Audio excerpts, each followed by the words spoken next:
Hey, David. Mr. Mayor. Hey, Tim, how are you? Good. How you doing? All is well.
Good evening, everyone, and welcome to the Mayor and Council meeting of May 26th. Please stand for the Pledge of Allegiance. I pledge allegiance to the flag of the United States of America and to the republic for which it stands, one nation, under God, indivisible, with liberty and justice for all. If you'll allow me, let's have a moment of silence, please, for the 11,081 residents of New Jersey who have perished during this crisis.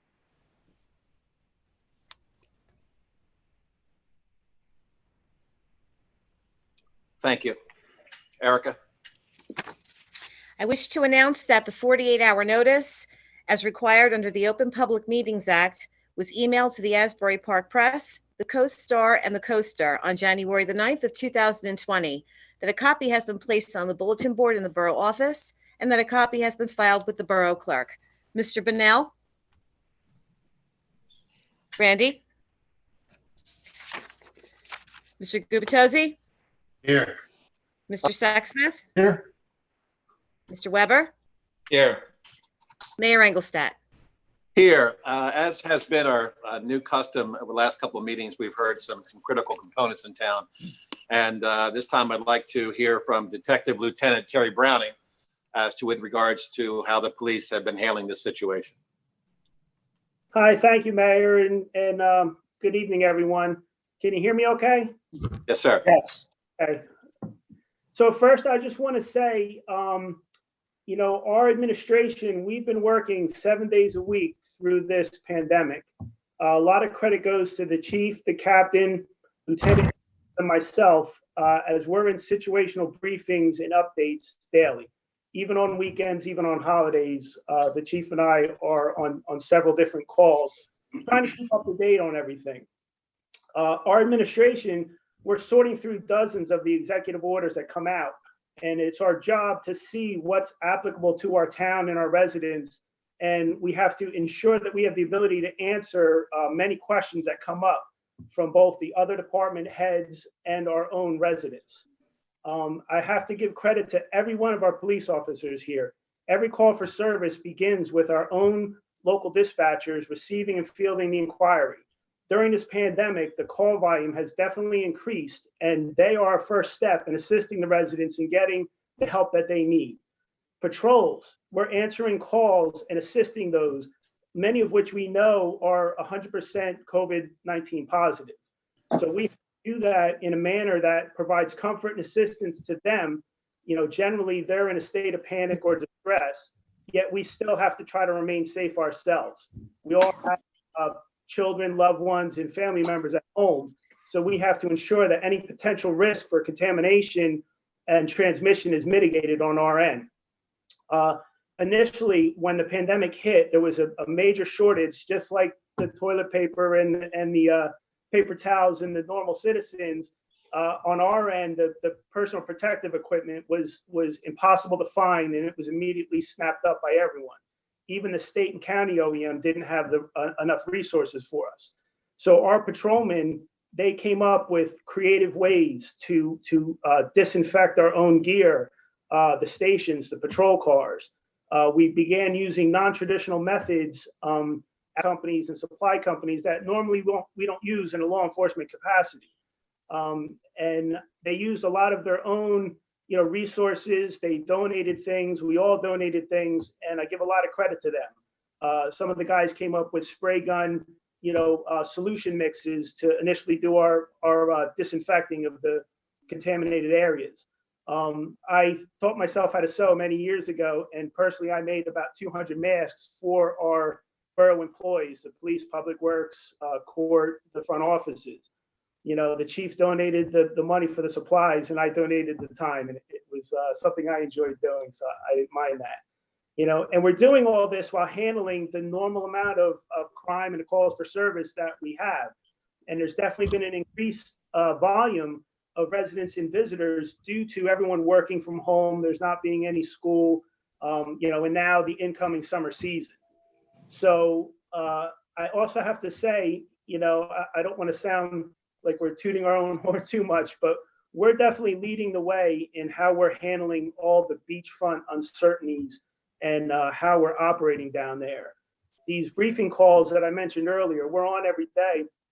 We have requests for information when towns have uncertainty on, are we going to open a beach? Are we going to allow picnicking? Are we going to allow sitting? How are we going to handle the restrooms? All those questions that everyone has, we have them as well. And we definitely are leading the way by asking these questions on these situational rooms, where the state police then send them up the chain to the Attorney General's office, where they get answers. Several of the questions that we've come up with end up being in the executive orders as specific examples of what you can or can't do. And a lot of the towns, our chief communicates with all the other chiefs and does a really good job in sharing information. And a lot of other towns were like, yeah, that's a good idea. We're going to do that too and follow suit. So I think it's a really good collective effort by this entire police department, and our leaders are definitely, worth mentioning in this pandemic. So thank you for your time. I don't want to take up the whole meeting. I know you guys. No, it was worth every second of it. And let me just make a personal thank you to you for being our go-to person for all these reverse 911 calls we've been making over the last few weeks. They've really made a big difference, and I appreciate your help and support with those. Yes, it's my pleasure. I'm always here for you guys. Gary, awesome job, man. Thank you, sir. Thank you. Thank you. Okay, now we move on to our workshop discussions. The first one is entitled "An Ordinance Supplementing and Amending the Borough's Revised General Ordinances to Regulate Housing Occupancy Limits and Establish Enforcement Mechanisms for said limits." Greg, could you take over the conversation here first, please? Sure. Thank you, Mayor. As many of you are aware, on the governing body, we had some concerns raised by Councilman Gubitosi in particular, and I believe a couple others. There was an email chain about housing occupancy limits and overcrowding in homes that are not otherwise governed by rental or commercial regulation, really on a consistent or a repeat offender type basis. And so the ordinance that I drafted here for consideration by the governing body, you guys have already adopted the International Property Maintenance Code, the IPMC, that includes specific standards that are listed in this ordinance that I provided to you all regarding permissible bedroom size and other elements of occupancy. These are applicable across the board to all properties throughout the borough, regardless of use. And this actually codifies them in a separate section and allows and sets up a process by which the code enforcer can enforce them. I discussed at length with Councilman Gubitosi, and I want to bring to the governing body's attention that the regulation of occupancies in houses that are not otherwise subject to rental or commercial regulation or fire code regulation, meaning that let's say it's someone's house and they're having house guests over every single weekend during the summer. They're almost always, this is not an ordinance that can be enforced because it takes observation, it takes entry and detention. Stop. Greg, there's something wrong with your audio. It's got very fuzzy. Well, it's either that or somebody has not muted themselves. Everybody just double check your microphones and make sure you are on mute. Greg, let's give it another shot. Sure. Can you hear me? Is that better, guys? Yes. Thank you. I'm glad I saw all the timeouts waving at me. Thank you. So what I was mentioning is that, the obvious concern in something like this is that, the borough is intruding into people's homes. But at the same time, and that's true, given the Fourth Amendment and for reasons of enforcement, this would be much more of a complaint-based enforcement system that the code enforcer would have to observe repeated instances of potential overcrowding in order to do so. But it gives a separate code section to write the violation under. At this moment in time, your code enforcer can write an overcrowding ticket to someone under Section 404 of the International Property Maintenance Code today.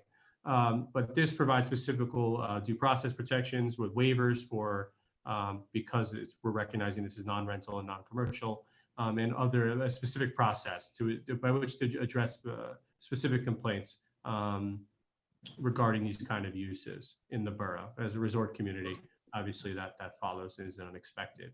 I do want to mention that, and I've heard a lot of, in response to this and some of the discussions that have been going on, people have said, oh, there's the Animal House ordinance. This is not that. That would be a step further in regulation where you actually start denying people COs and rental licenses for repeat violations of your ordinances. This is really meant to encompass the areas of occupancy in a resort community that don't otherwise fall under a life safety hazard for the fire code, a CO for the zoning office, or your ordinary nuisance type complaints. So it fits in, that's the zone of regulation that we're talking about for the governing body's benefit.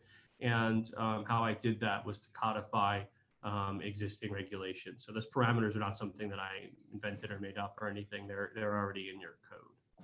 So quick question, Greg. I'm assuming that this would be in regards to a pattern of behavior as opposed to a one-time event? Yes. I mean, So by the language of the ordinance, it's not written that, it doesn't say that specifically because it's a law and it has to apply to all circumstances. You can't say, oh, well, this person only did it twice and this person did it 7 times, so it's okay. However, as a practical matter, to enforce this ordinance, there's really no way to enforce it without a complaint. So you would have to, ultimately, the code enforcement won't be there unless there's repeated instances of behavior, because it's not something that you can go down the street and say, oh, there's more cars there today, I'm going to go check it out. It's really going to be a complaint-based ordinance. And there's really no way around that by its nature. So by its language, the answer to your question, Mayor, is no, but by its practical effect, yes. And there's no- Yeah, I mean, as a parent of at one time college-age kids, I was at times proud of the fact that there were 10 kids sleeping in my house and not driving home that night. So it's, there's going to be extenuating circumstances. Yes, and the way, I mean, the only way to enforce this is to get a complaint, which means that there's going to be cars on a street, not just, overnight or at a party, or, it's going to be pretty much every weekend. That's the way I envision this. I can't envision any other way it happening, or being brought to code enforcement's attention, and then code enforcement going through the procedural safeguards. I didn't go through the whole enforcement, but as a practical matter, the code enforcement officer would have to get an administrative search warrant for this, which means the judge would have to stamp up on it. There have to be probable cause affidavits. And so it's not going to be like I come up on the house and there's a lot of cars, here's your ticket. The way to enforce this is to show bedding in areas where, in the furnace room and the laundry room and bunk beds in the kitchen and things like that. And so as a practical matter, the code enforcement officer is not going to go through that kind of trouble, or the point is going to be mooted by the time the processes are followed to get the proofs probably necessary to enforce the ordinance. So it's going to have to be those repeat, very habitual places where it's a problem for it to rise to the level that ultimately you win a court case under this ordinance. So I'm assuming the first step with a complaint would be a call to the police.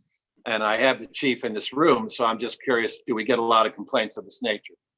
No, sir. If you could come a little closer. No, sir.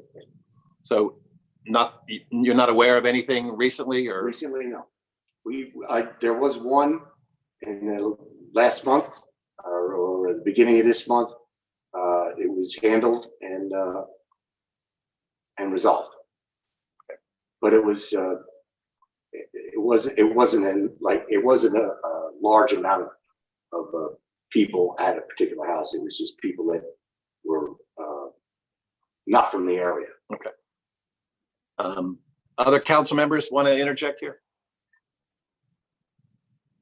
Sure. I think, I don't think that this is anything that we're not used to. And I think the police have done a good job in the past. I think it may be a little bit more on the forefront because people are concerned about out-of-towners coming here, but at this point, I don't see that the conditions under CD19 to this point are much different than they've ever been. So, Mr. Mayor, it's Al Gubitozzi. I had raised my hand to work with Mr. Cannon on this, in part because there actually are numerous complaints, 3 or 4 individuals that I'm aware of who not only have told me their own stories, but have shared that others have complaints. So I don't know how widespread this is. I do believe it's not consistently reported to the police, not consistently, reported or complaints filed with code enforcement, in part because we didn't have much clarity in our ordinances regarding enforcement.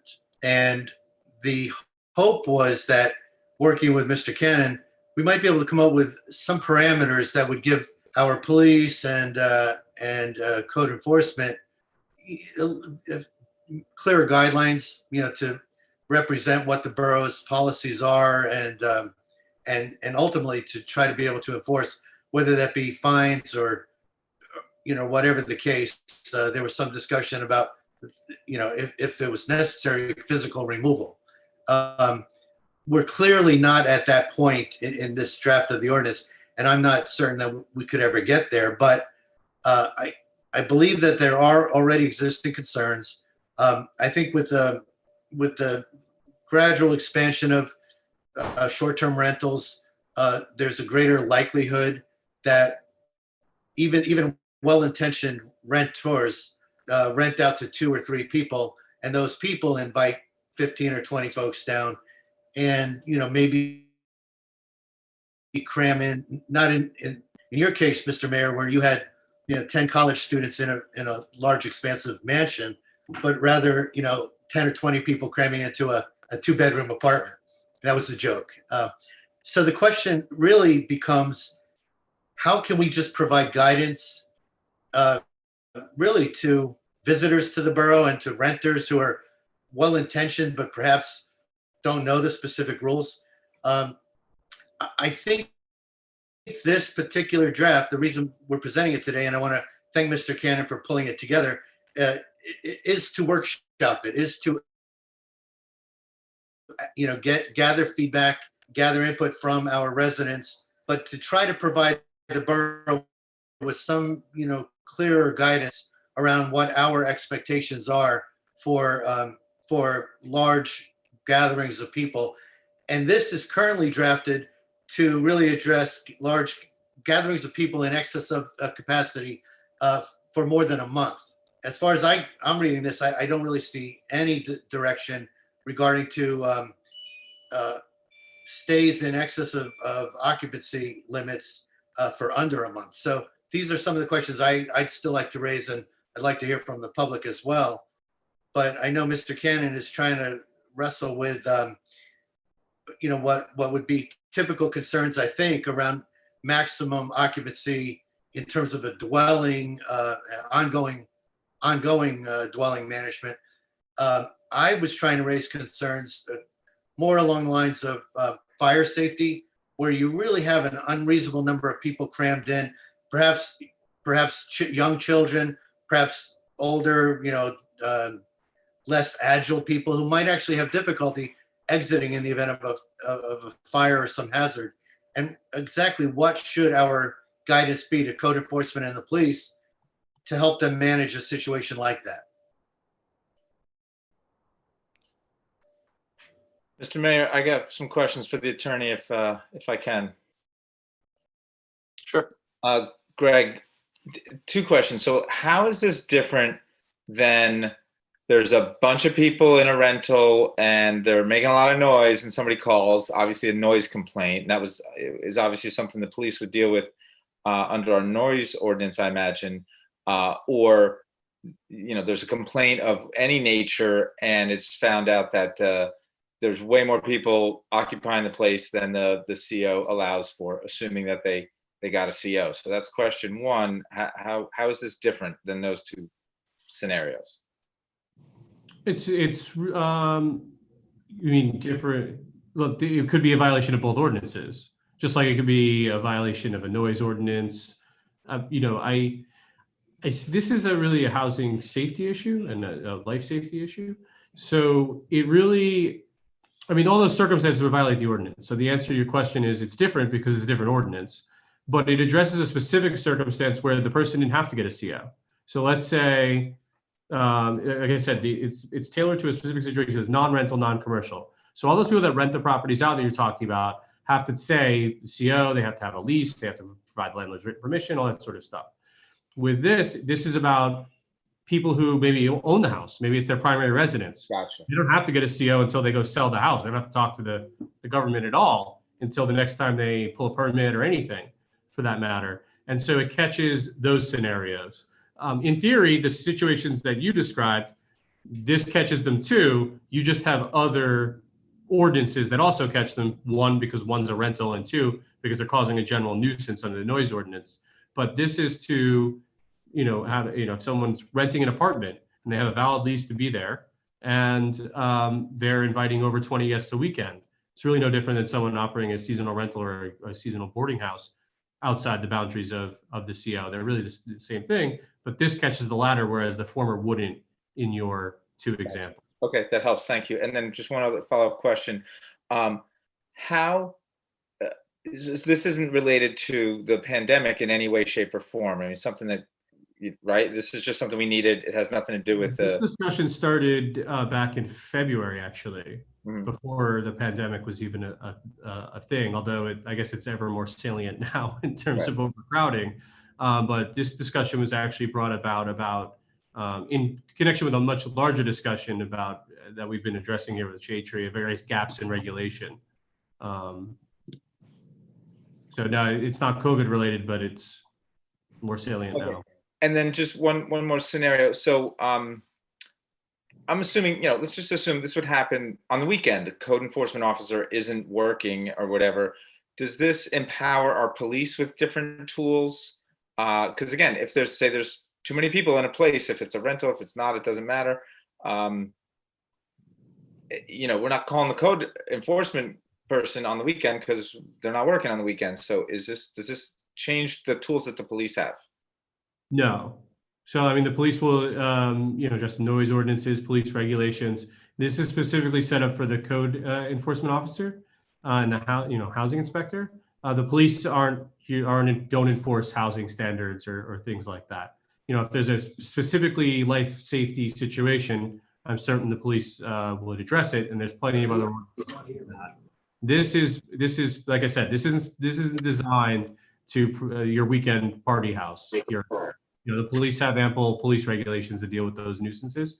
This is about, and really in this context, is about those places that are crowding people in there that are not subject to other regulation within the borough, like the CO or periodic life safety hazard inspections or other things coming in contact with the government. It fits those people who are abusing their private residences essentially as guest houses, if I had to put it in one sentence.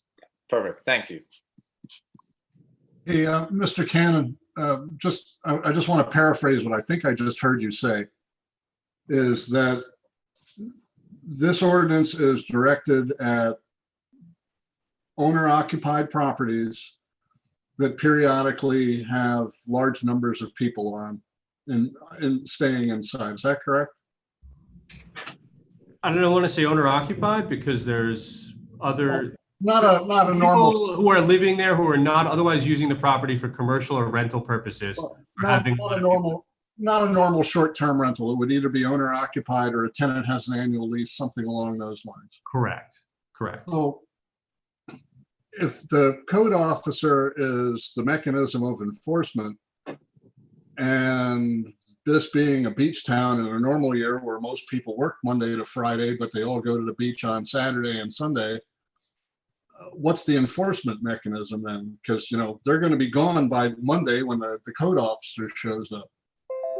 That's ultimately an administrative matter for Dave or the code enforcement office.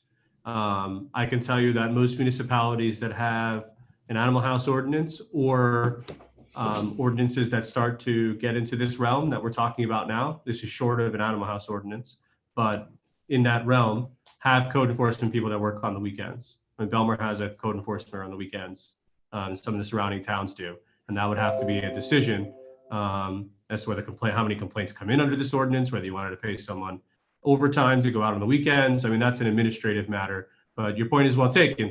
Like I said, to enforce this ordinance is not going to be easy. And so I wanted to impart the notion that this is not meant to curb your occasional, party, that there's plenty of ordinances for that. Okay. This is targeted specific abusive instances. All right, thank you. So what's our next step with this, council Greg? So, after you guys have had some time to ruminate those, if you have any other suggestions or what have you for the ordinance, we get those. And before Erica puts together the next draft agenda, which I believe is next Tuesday, she'll be looking for your instruction, and Dave will be looking for, and I will, all of us as we do, as to whether you want it to go on for introduction or not. Okay. And I'll use the moment to make a commercial. If you ever have this concern, please call the police. They will respond. I'm sorry, they should call code and, well, if it's a habitual repeat problem, I should say, they should call code enforcement. But Well, if there's an ongoing situation, yes, call the police. yeah, Councilmember Weber's point is spot on in the sense that the likelihood is these problems will happen on a weekend and in the evening. So that's where I was going with that. Okay. And when we get to public comment, folks can weigh in on this first workshop discussion item. The second workshop discussion item is with regards to daily beach badge price increase. And just a little background on this one. We have established a $10 badge, but that was prior to what we're going through now with a quota of daily badges with our ensuring social distancing on the beach. And we are looking at even with significant higher sales of seasonal badges, we are still looking at a financial hole. Even that's assuming we have really great weather and we sell the daily badges that we are apportioning. So with that in mind, there have been a lot of conversations going back and forth to increase the daily badge price so that we can close that gap a little bit. I don't know if our CFO is on the line. Sandy, are you with us? She's on there. Okay. I am, Mayor. I'm here. Okay, I know that Councilmember Gubitosi has obviously weighed in on this, and that's why this agenda item is here. But I'd like to get your perspective before we take this conversation much farther. Well, I just would like to give everybody a little bit of background information that I was able to obtain today. We had available 9,000 seasonal adult badges. So far, as of this morning, have sold 8,691 with a remainder of 309 left. I would imagine that those beach badges would probably sell out in this upcoming weekend. The available senior seasonal badges were 3,000. As of this morning, we've sold 2,154 with a remainder of 846. I can tell you that even as of today, there were sales of senior adult seasonal badges happening through Vipley. We had 800 juvenile badges available. We've sold 575 with a remainder of 225. To date, we've made about $777,000 in revenue for the beach badges, the seasonal beach badges that we've sold. There's a bit of an increase over last year's seasonal revenue, which was about $550,000. The maximum amount of money that we could make on the beach badges, the season beach badges that we have purchased would be $834,000. Trying to close the number of about 1.5 million in total beach badge revenue. So even if we sell all of our seasonal beach badges, we still have about $700,000 to make up, or $666,000 to make up in dailies. So I've done a little bit of the simple math. We increased beach badges to $12,000. That are, I'm sorry, $12 a piece for the daily badges. That would give us an additional $624,000. If we increased to $13 an hour, $13 per daily beach badge, we would be at $666,000. And at $14, we would be at $728,000. And at $15, we would be at $780,000. So just kind of giving you some of the numbers, you know, that type of increase would give you.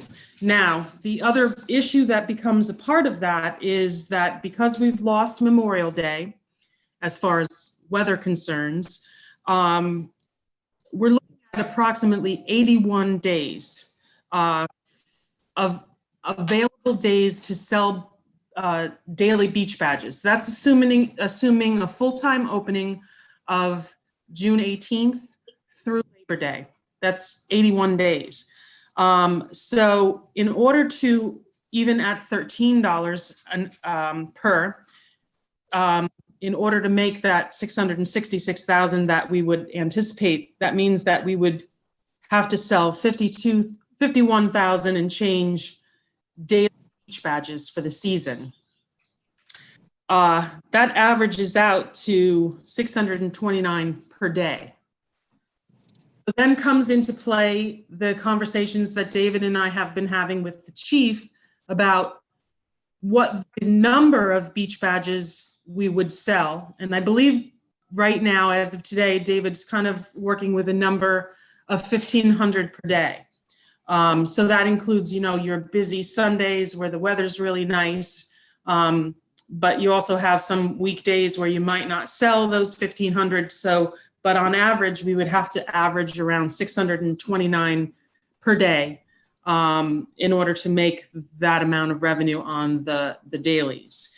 Is that at the $13 level? That's at the $13 level. I'm using the 13 as, you know, the midpoint, just, you know, because that's kind of what I heard as of this morning, what, you know, some of the council people were looking at for a number. So I've used 13 as my pivot point.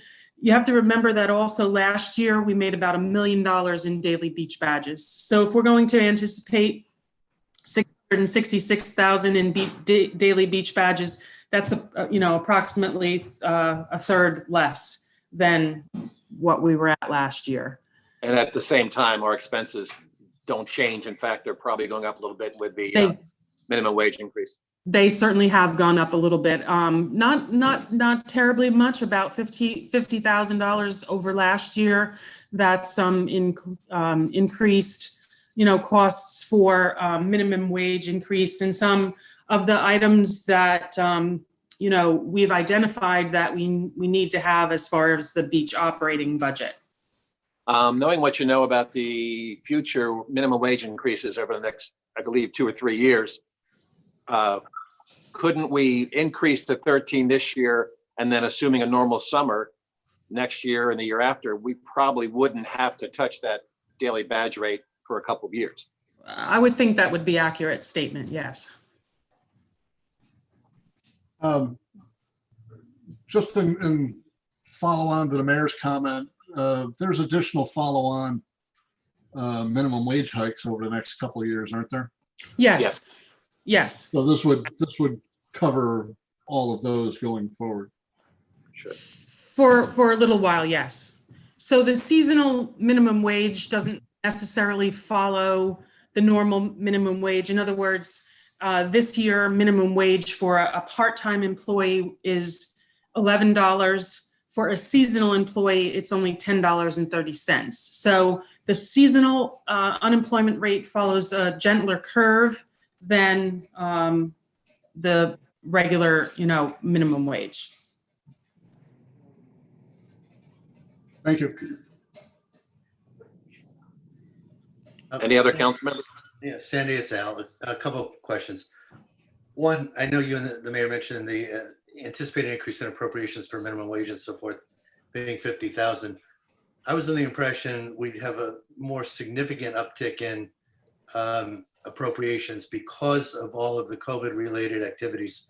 For example, I would have anticipated, but perhaps I'm wrong, perhaps increased police presence, at least with class ones, just monitoring social distancing, clearly more sanitation support for cleaning the bathrooms, more the cost of signage, you know, around social distancing. I know we're doing fixes for the showers to better enable people to be protected. I just anticipated that those costs would run well in excess of the number you had shared. Is that? Well, in my opinion, you know, we talk about increased police presence. Traditionally, police have been the lion's share funded by the current fund. Only one police officer is actually allocated to the beach utility. Now, you know, I know that we had talked about that, and we wanted to start with the sewer utility and kind of make sure that we were accounting for expenses within that utility in and of themselves. In other words, put some of the expenses back into the current fund. I would assume that the same would go for the beach utility, in that, if you have increased police costs, that they would be bared by the current fund and not put on the beach utility. And see, I think that's a major distinction that we would probably find a lot of folks not agreeing with. For example, we have talked a little bit about whether or not the sewer utility could support some of the current fund expenses. And I think there's a legitimate argument to be made for that, because for the most part, the same taxpayers paying both. Now, there's two sides to that debate, but at least you could make an argument. I think the beach utility is so unique. And in fact, a lot of the costs go to support people that are not Bradley Beach taxpayers. I think we'd really have difficulty justifying utilizing surplus from current fund or sewer for the beach. I really view the beach, I don't want to speak for anyone else, but I think the council should view the beach utility as self-liquidating. The revenue within the beach utility should equal the appropriations. And to me, that's a big concern that we face right now with the COVID additional appropriations I think we need. A lot of the expenses that you referenced, we will be applying for reimbursement through the CARES Act. David, if you want to jump in here with regards to what qualifies for reimbursement from the county and the feds. Well, Mayor, we have FEMA, and then you have the county, which is on the agenda today, by the way. But I believe the FEMA will take us all the way back to the beginning of COVID-19, and the county coronavirus bonds and reimbursements, that will go back, I believe it's the date in March. So we have to just pay attention to the dates, and we cannot apply for the same item to FEMA and the county. Right, but a lot of the additional expenses that we're incurring with regards to COVID-19 on the beachfront should be reimbursable by one of them. Absolutely. All of the things that were mentioned, signage, additional employees that we have to hire, any vehicles that we needed. We're making extra booths. Anything along those lines down there that's COVID-19 related. Budget standpoint, even though a reimbursement may be forthcoming, we still have to appropriate those costs. Absolutely. You still have to appropriate those costs, and you cannot anticipate the revenue in an introduced budget or in even an adopted budget. You would take that revenue in later in the year as miscellaneous revenue, but you can't necessarily balance a budget off of something that you don't know that you have. Do your calculations in the beach budget? Yeah, so we talked about that at one of our last budget meetings, and right now I'm having that number sit at 150,000. Remember, I told you where the total surplus to be used is only 247,000. So I'm trying to utilize as little surplus as I can to make that budget balanced. And so I would just caution council about adding any expenses to that beach budget, because these revenue numbers that I've kind of projected out based on the cost of the dailies is just to get that budget to balance without adding any additional monies to that. So it's really tight in getting that to balance. So we really need to be additional expenses to that beach budget. Mayor, I got a question if I can. Sure. Ms. Rice, you had said last year we were talking about 1 million badge sales. And you tell me if I'm right. You said if we sell out of seasonal badges, which I think we will, we're still going to need. Did you say 666? Yes. Wait.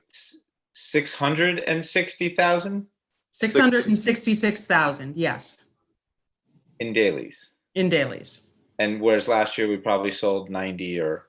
Yes. Something like that. We sold $1 million worth. Right. Not $666,000.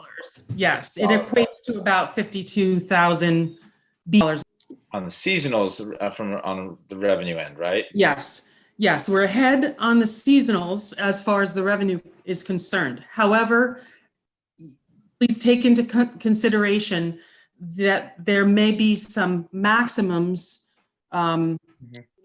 If we've already sold out of 9,000 available, we'll go to the beach at the same time, on the 4-day. Another concern that we really haven't yet mentioned is the fact that it's described, a couple, whatever it is, a couple $100,000 more than we sold last year, based on a much lower assumption of how many seasonal badges we'd sell. It wouldn't surprise me if we have to reduce our daily limit.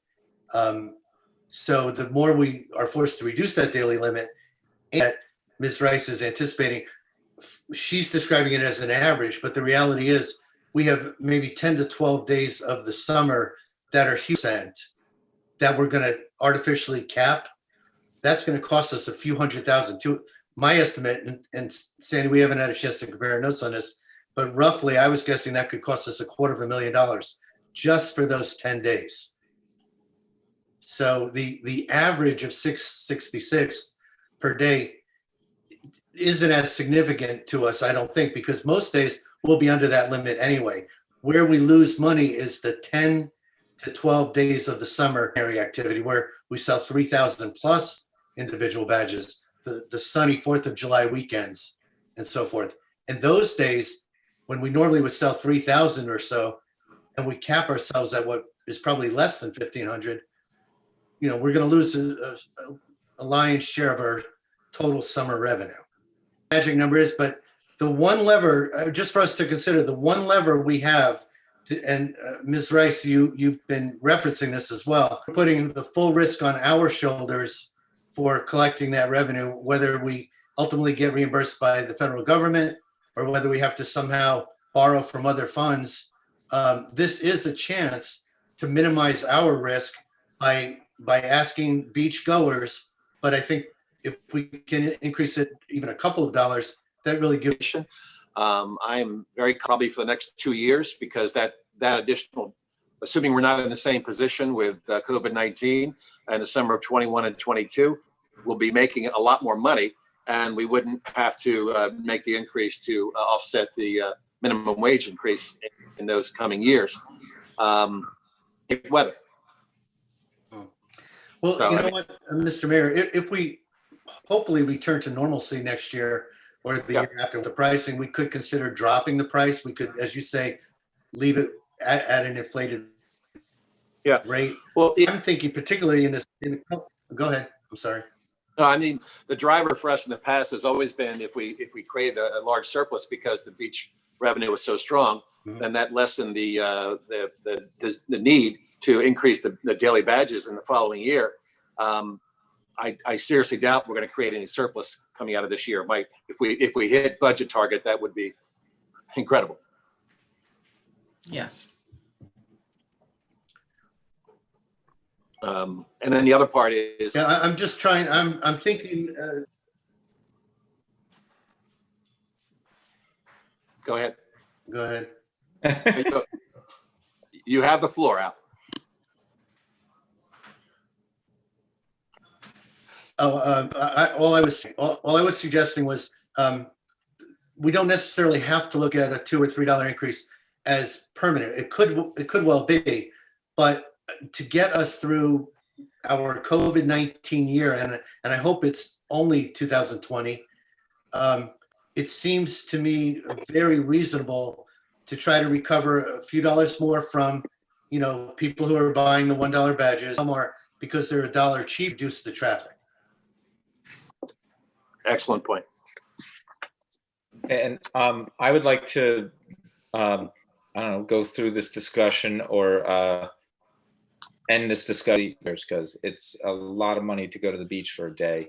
I'm not going to say we have to lower it next year because we need to look at the number. We want the entire council, all that, and then really see, like Al said, if we can lower it in the future. that said, you're making a pretty good case for $13, Ms. Rice, and everybody, and Al. So So we do have that on the agenda at that dollar amount, and obviously we'll be taking public comment on that and any other agenda items in a few minutes. There is no, correct me if I'm wrong, David, there are no items for number 6, correct? No, Mayor. Okay. second. Mr. Bennell, Yes. Yes, Mr. Weber, Yes. Mayor Engelstad. Yes, and then the second minutes approval is the regular council meeting minutes. I'll make a, Mr. Bennell, Yes. Mr. Gubatose, Yes. Mr. Sexton. David, would you give the administrative report, please? Thank you, Mayor. Tonight I'll be discussing code enforcement, cooperatives, and economic development. On Monday, May 18th, we held a property maintenance team meeting and discussed that the code enforcement officers needed to increase their time to perform inspections around the borough. Based at the curb 72 hours prior, and a lien was placed on the property. And we'll also be increasing our monitoring of the construction sites more closely to make sure that enforcement is covered there as well. I'm also working with the code enforcement officers to devise the best practices and implement a strategy called Evaluate, Educate, and Enforce. And that's a program that will beautify the borough to needs of the department head requests when it comes to purchasing alliance, a property owner, small business owner, health official, code official, predicated off the governor and relaxing some of the executive orders. But attorney, code officials, and I are establishing restaurant and retail temporary permits through an ordinance we hope to introduce at the June 9th meeting that can be retroactive to accommodate our local businesses and support them through this economy. Restaurants on a case-by-case, limited basis to the temporary use permit for outdoor dining is only for restaurants and their temporary authority for a mayor governing body. That concludes my administrative report for this evening. Thank you, David. Regards, Mike. I think there's a big decision coming up on June 5th if he will extend the stay-at-home order. So I think we will see something on or about. And, 3 things that I think are worth noting and maybe reiterating for the public that you've accomplished in a very short period of time. One, the grant portal that I know we approved a meeting or two ago, but I know that was largely at your effort to identify that resource and to secure it. If we engage our residents in communicating with us, the amount of short-term rental activity that. Thank you, Council. So thank you. Thank you. Nice to know where we're headed. Items with a 5-minute limit, and you can also referee who wants to speak. Okay, electronic hands up is TJ Cohen. Is that good? Yes. Thomas Cohen, 61230 of the progress we're making. Well, now's the time to do that. We Well, haven't decided it's not in the context of what we were talking about. I mean, public comment on agenda items. I got you. So I have a lot here due to that fact. Mr. Cannon, on the occupancy, the numbers you have for living room and dining room, those are common area. The numbers in the ordinance, Mr. Property Maintenance Code, section 404. Perfect. Thank you. I didn't see anywhere in here where children under the age of 5 would not be counted as an occupant. Seems to me that's standard operating. I could certainly look into that before introduction. Have one at the next CO requirement. No, that makes sense. Okay, and then this will apply to COs, will it not? It already does. Okay, great. Would it be possible for us to have the code office for COVID-19?